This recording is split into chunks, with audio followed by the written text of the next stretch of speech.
ओम शांति 9 जुलाई 2025। बाबा कहते मीठे बच्चे, बाबा तुम मानंकु ज्ञान रत्न देवा पई आसिछन्ति।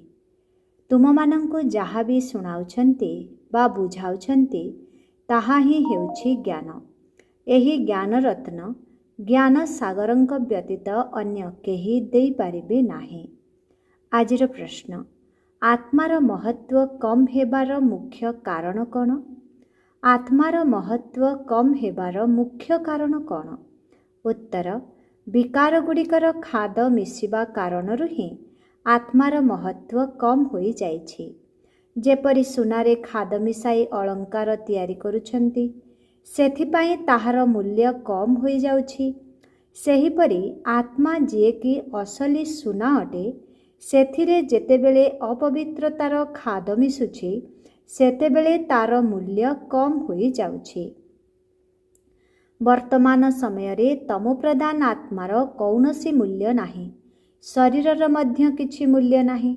एबे तुमर आत्मा एवं शरीर उभय जोगबल द्वारा मूल्यवान हेउछि।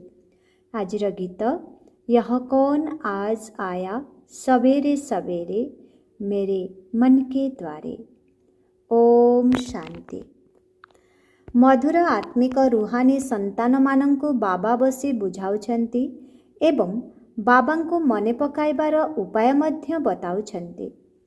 बाबा कहउछन्ति मधुर आत्मिक रुहानी संतान मानंकु बाबा बसी बुझाउछन्ति एवं बाबांकु मने पकाइबार उपाय मध्य बताउछन्ति। संतान माने बसिछन्ति। संतान मानंकर हृदय रे अछि जे शिव भोला बाबा आसिछन्ति। धरिनिय अधघंटा शांति रे बसी जाउछन्ति, कथा कहु नाहंती। तेबे तुम मानंक अंतरात्मा कहिब जे शिव बाबा किछि कुहंतु। जानिछ, शिव बाबा ब्रह्मा बाबांक भ्रुकुटी रे विराजमान अछन्ति, किंतु कथा कहु नाहंती। एहा मध्य तुम मानंकर यादर यात्रा अटे ना। बुद्धि रे शिव बाबा ही मने अछन्ति। मन भितरे भाबुछ जे बाबा किछि कुहंतु, ज्ञान रत्न दियंतु। बाबा तुम मानंकु ज्ञान रत्न देवाकु ही आसुछन्ति। से ज्ञानर सागर अटन्ति ना। कहउछन्ति संतान माने देही अभिमानी होई रुह, बाबांकु याद कर, एहा हेउछि ज्ञान। बाबा कहउछन्ति एही ड्रामार चक्रकु, सीढ़ीर चित्रकु एवं बाबांकु याद कर, एहा ही हेउछि ज्ञान। बाबा जहा किछि बुझाउछन्ति ताहाकु ज्ञान कुहा जाउछि। यादर यात्रा विषय रे मध्य बुझाउछन्ति, एहा सबु हेउछि ज्ञान रत्न। बाबा जोगयुक्त रहिबा पई जहा बुझाउछन्ति एही रत्न बहुत भल अटे। बाबा कहउछन्ति निजर 84 जन्मकु मने पकाओ। तुमे माने पवित्र अवस्था रे आसीथिल, पुनः पवित्र होई घरकु जिबाकु हेबो। कर्मातीत अवस्था को प्राप्त करिबाकु हेबो एवं बाबांक ठारु संपूर्ण संपत्ति नेबाकु हेबो। ताहा सेतेबेले मिलिबो जेतेबेले आत्मा जोगर बल द्वारा सतो प्रधान होई जिवो। एही अक्षर बहुत महत्वपूर्ण अटे, नोट करिबा दरकार। आत्मा रे ही धारणा होई थाए। एही शरीर तो अंग प्रत्यंगर समिश्रण अटे, जहा विनाश होई जाउछि। संस्कार भल बा खराप आत्मा रे ही भरी जाई थाए। संस्कार भल बा खराप आत्मा रे ही भरी जाई थाए। बाबांक भितरे मध्य सृष्टिर आदि मध्य अंतर ज्ञानर संस्कार भरी रहिछि। सेथिपाई तांकु नॉलेजफुल बा ज्ञानर भंडार कुहा जाउछि। बाबा यथार्थ रूपे बुझाउछन्ति 84 चक्र बिल्कुल सहज। एबे 84 चक्र पूर्ण होइछि। एबे आत्मा मानंकु बाबांक पाखकु फेरी जिबाकु हेबो। महिला आत्मा तो सेठाकु जाई पारिबो नाही। जेबे तुमर आत्मा पवित्र होई जिवो सेतेबेले पुणी एही शरीर छाड़ी चली जिवो। पवित्र शरीर तो एठारे मिली पारिबो नाही।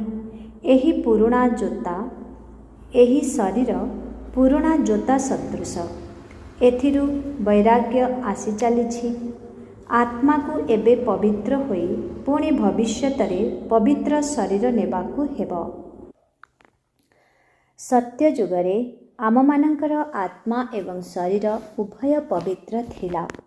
ଏବେ ତୁମମାନଙ୍କର ଆତ୍ମା ଅପବିତ୍ର ହୋଇଯାଇଛି, ତେଣୁ ଶରୀର ମଧ୍ୟ ଅପବିତ୍ର। ଯେମିତି ସୁନା ସେମିତି ଅଳଙ୍କାର। ସରକାର ମଧ୍ୟ କହୁଛି ଶସ୍ତା ସୁନାର ଗହଣା ପିନ୍ଧ, ତାର ମୂଲ୍ୟ ମଧ୍ୟ କମ୍। ଏବେ ତୁମର ଆତ୍ମାର ମୂଲ୍ୟ ମଧ୍ୟ କମ୍ ହୋଇଯାଇଛି। ସେଠାରେ ତୁମମାନଙ୍କର ଆତ୍ମାର କେତେ ମୂଲ୍ୟ ରହୁଛି? ସତୋପ୍ରଧାନ ଥାଏ ନା, ଏବେ ହେଉଛି ତମୋପ୍ରଧାନ। ଖାଦ ମିଶିଛି, କୌଣସି କାମର ନୁହେଁ। ସେଠାରେ ଆତ୍ମା ପବିତ୍ର ରହିବ, ତେଣୁ ବହୁତ ମୂଲ୍ୟ ରହିବ।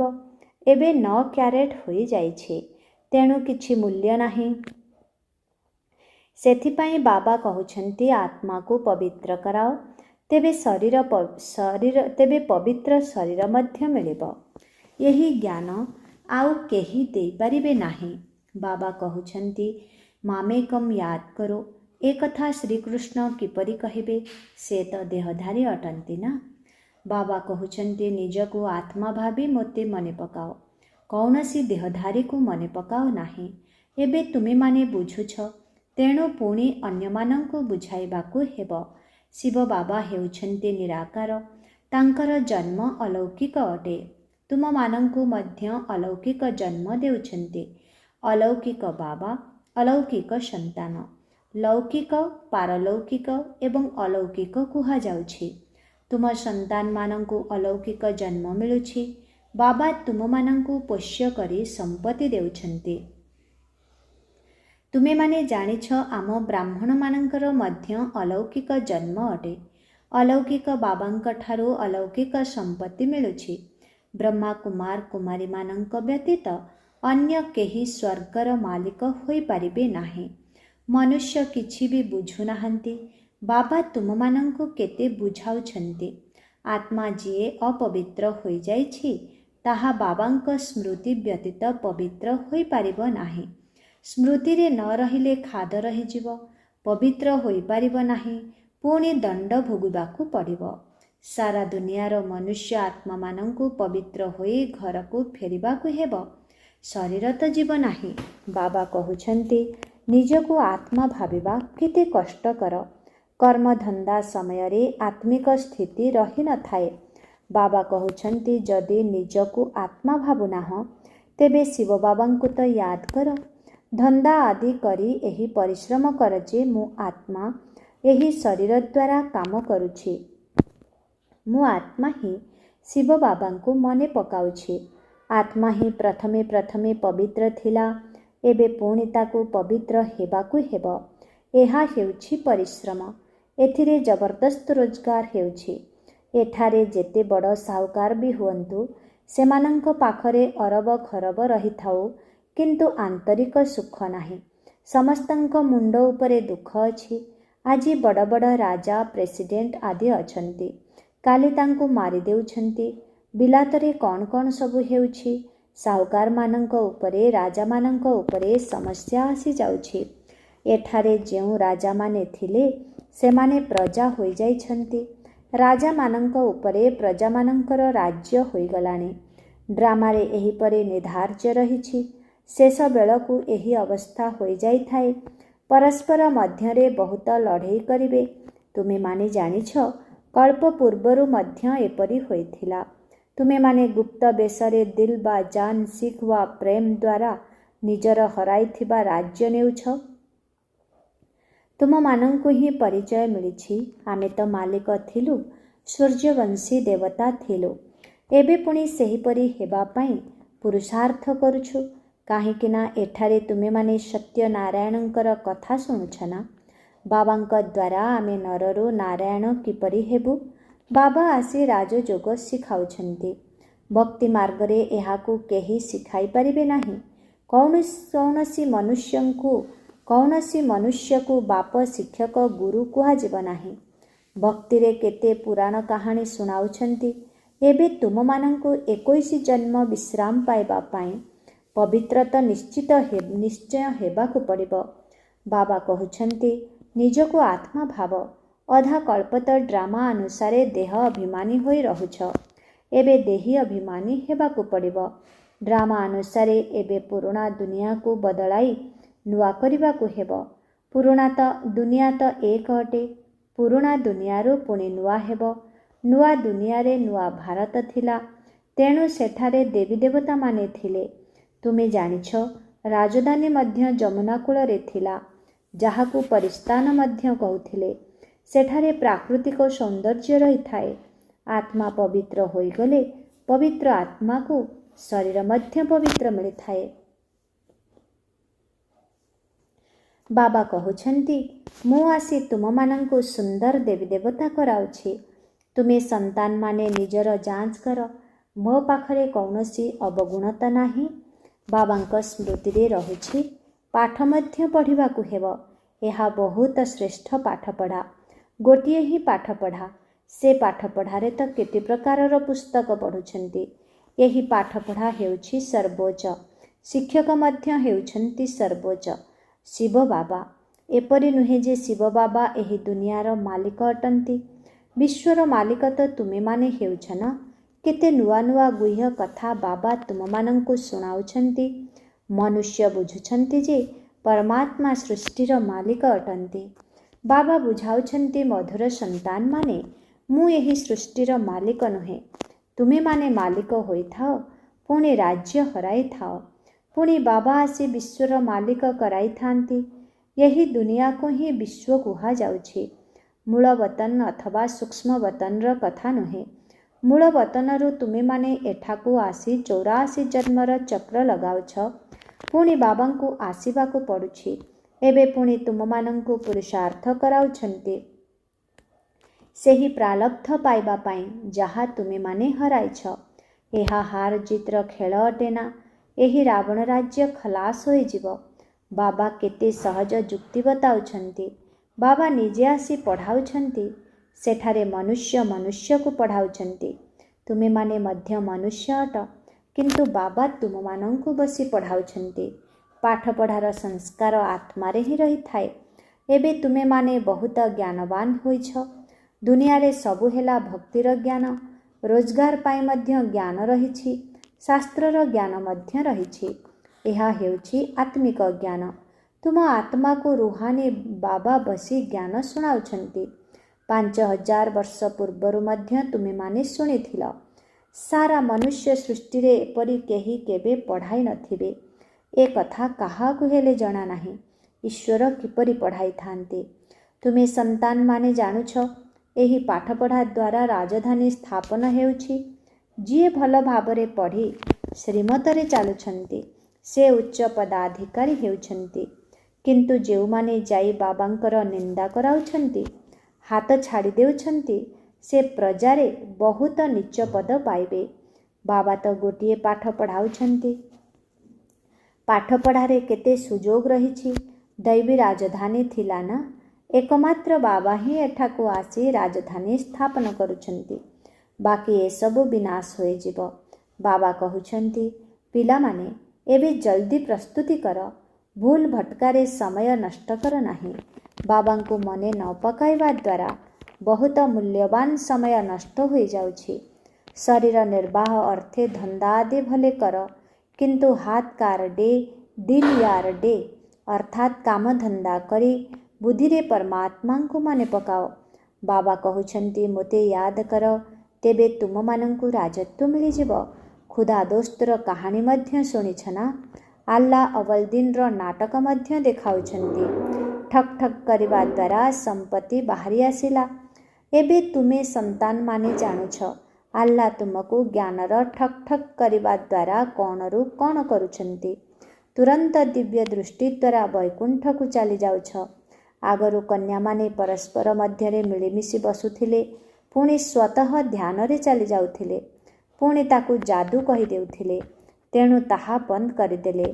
ତେବେ ଏସବୁ ଏହି ସମୟର କଥା। ହାତମ ତାଇର ମଧ୍ୟ କାହାଣୀ ରହିଛି। ମୁଅଲରା ମୁଖରେ ପକାଇବାରୁ ମାୟା ଉଭେଇ ଯାଉଥିଲା। ଗୋଲି ବାହାର କରିବା ଦ୍ୱାରା ମାୟା ଆସିଯାଉଥିଲା। ଏହାର ରହସ୍ୟ କେହି ବୁଝିପାରିବେ ନାହିଁ।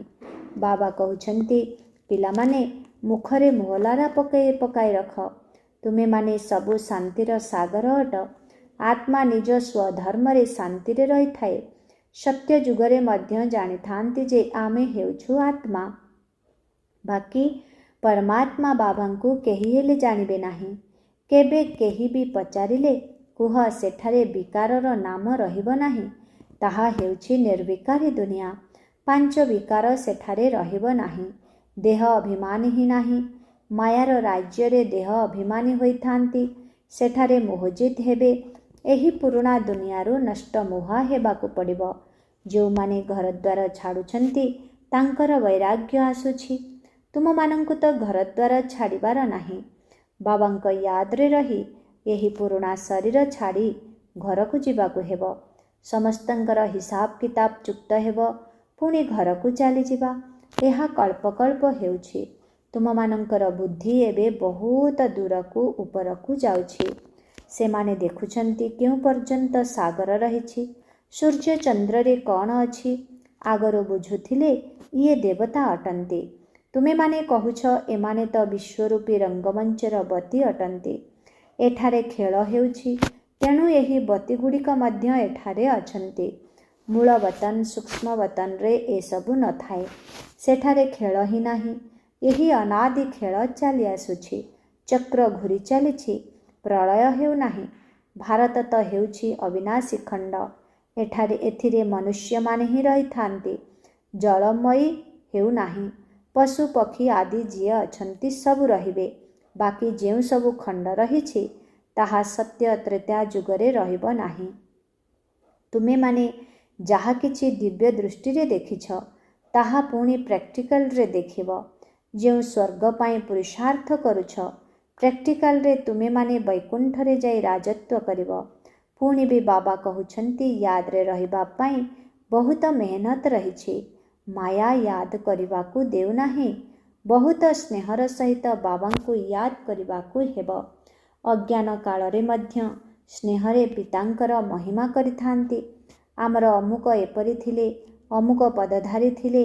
ଏବେ ତୁମମାନଙ୍କ ବୁଦ୍ଧିରେ ସାରା ସୃଷ୍ଟିଚକ୍ର ରହିଛି। ସବୁ ଧର୍ମର ଜ୍ଞାନ ରହିଛି।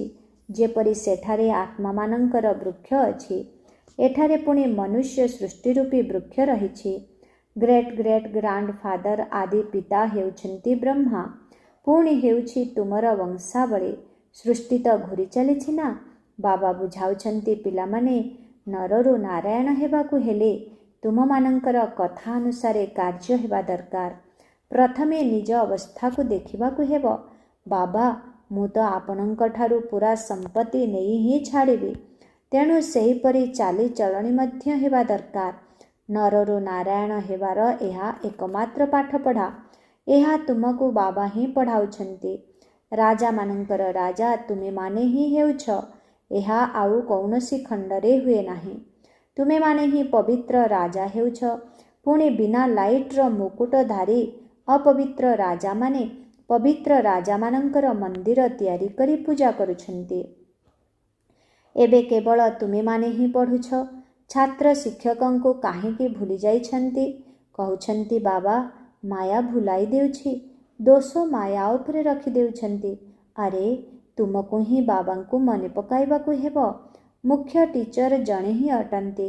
ବାକି ଅନ୍ୟ ସମସ୍ତେ ହେଉଛନ୍ତି ସହଯୋଗୀ ଶିକ୍ଷକ। ବାବାଙ୍କୁ ଭୁଲି ଯାଉଛ?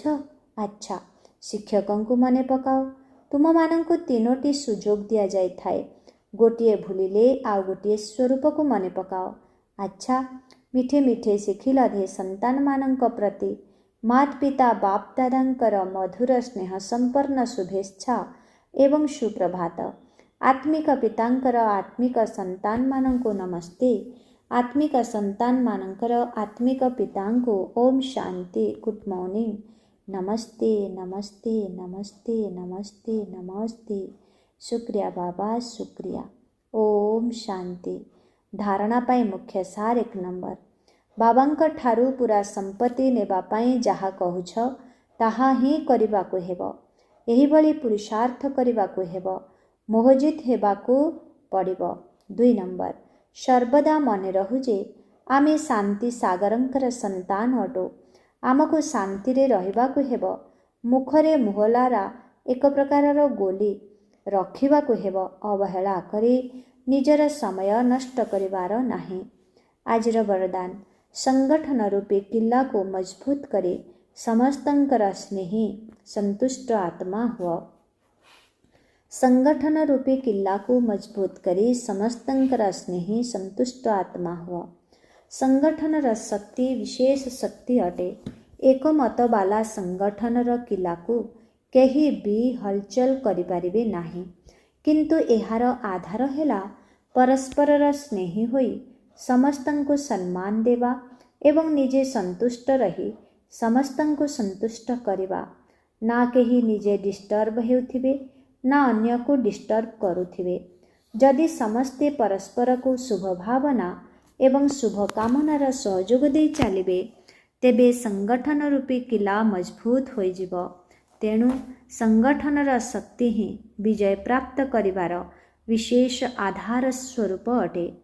ଆଜିର ସ୍ଲୋଗାନ, ଯଦି ପ୍ରତ୍ୟେକ କର୍ମ ଯଥାର୍ଥ ଏବଂ ଯୁକ୍ତିଯୁକ୍ତ ହେବ, ତେବେ କୁହାଯିବ ପବିତ୍ର ଆତ୍ମା। ଯଦି ପ୍ରତ୍ୟେକ କର୍ମ ଯଥାର୍ଥ ଏବଂ ଯୁକ୍ତିଯୁକ୍ତ ହେବ, ତେବେ କୁହାଯିବ ପବିତ୍ର ଆତ୍ମା। ଓମ୍ ଶାନ୍ତି। ଆଜିର ଅବ୍ୟକ୍ତ ଇସାରା, ସଂକଳ୍ପ ଶକ୍ତିକୁ ଜମା କରି ଶ୍ରେଷ୍ଠ ସେବାର ନିମିତ୍ତ ହୁଅ। ପ୍ରତ୍ୟେକ ସନ୍ତାନ ଯିଏକି ନିଜ ପ୍ରତି ଏବଂ ସେବା ପ୍ରତି ସର୍ବଦା ଭଲ ଭଲ ଉତ୍ସାହଯୁକ୍ତ ସଂକଳ୍ପ କରୁଥାଏ, ଯଥା ଏବେଠାରୁ ଏଇଆ କରିବି, ଏହିଭଳି କରିବି, ନିଶ୍ଚିତ କରିବି, କରି ଦେଖାଇବି। ଏହିଭଳି ଶ୍ରେଷ୍ଠ ସଂକଳ୍ପର ବୀଜ ଯାହାକୁ ତୁମେମାନେ ନିଜ ଭିତରେ ବପନ କରୁଛ, ସେହି ସଂକଳ୍ପ ରୂପୀ ବୀଜକୁ ବାସ୍ତବ ରୂପ ଦେବା ପାଇଁ ଯଦି ସର୍ବଦା ତାକୁ ପାଳନା ଦେଇ ଚାଲିବ, ତେବେ ସେହି ବୀଜ ନିଶ୍ଚିତ ଫଳସ୍ୱରୂପ ହୋଇଯିବ। ଓମ୍ ଶାନ୍ତି।